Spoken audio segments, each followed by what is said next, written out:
Well, welcome to Winery Trotwood Farm. It is January 2nd, 2025. And today we are taking Ember, my quarter horse reiner, to the vet clinic to have shockwave therapy done on a splint.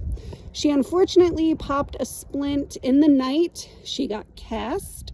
Cast is where a horse gets stuck on the wall and they tend to thrash and carry on because they can't get their legs out in front of them to stand up.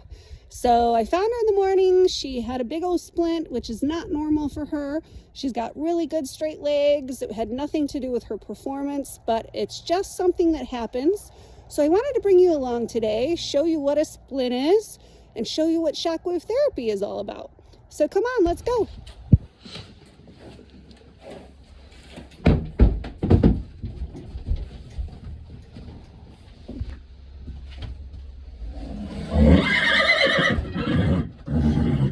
Move your booty.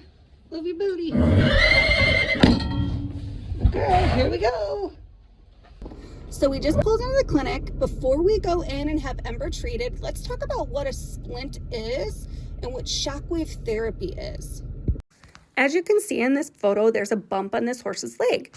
This is called a popped splint. It's a bony growth on the horse's splint bone. Popped splints happen due to trauma, stress, or poor conformation. On each side of the horse's cannon bone runs a long, narrow bone called the splint bones. The splint bones are attached to the cannon bone by a strong ligament which can tear, causing inflammation and the formation of new bone, aka the popped splint. Splints usually develop on the inside of the cannon bone, but they can also happen on the outside too. Pop splints are most common in young horses, but they can happen in horses of any age. Splints can appear suddenly, so it's really important to carefully check your horse's leg for injuries. Run your hands down their legs before you start working them. Treatment for pop splints usually involves rest, anti-inflammatory meds like bute, supportive wraps such as sweat wraps, and/or shock therapy. Most horses fully recover, but the bony bump usually always stays to some degree.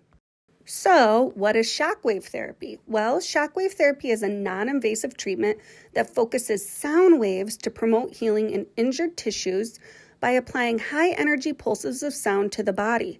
This stimulates cells to release healing proteins, which enhance blood flow, reduce inflammation, relieve muscle tension, and accelerate bone growth.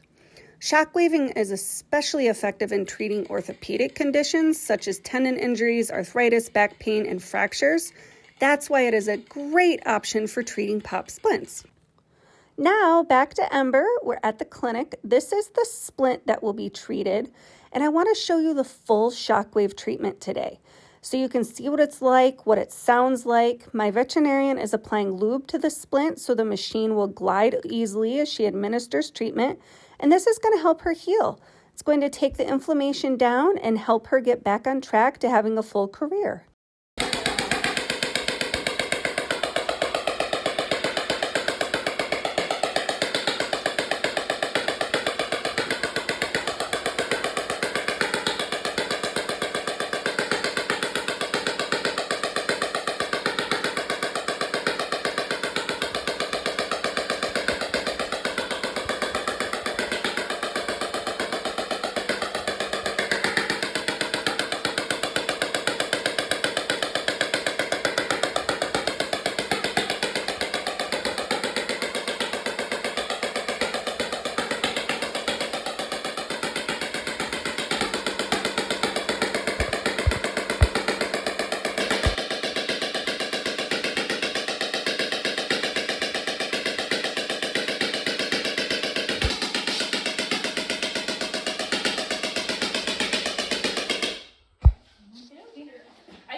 Well, we just got home. Ember was a really good girl.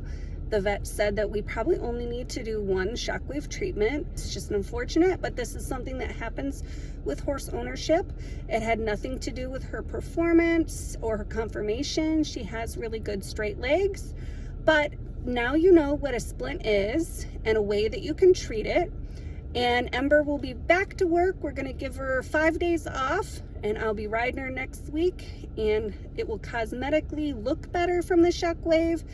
and increase the healing so that she'll go on and have a great performance career for a long time. So hopefully you found that helpful and interesting and you learned a little something today.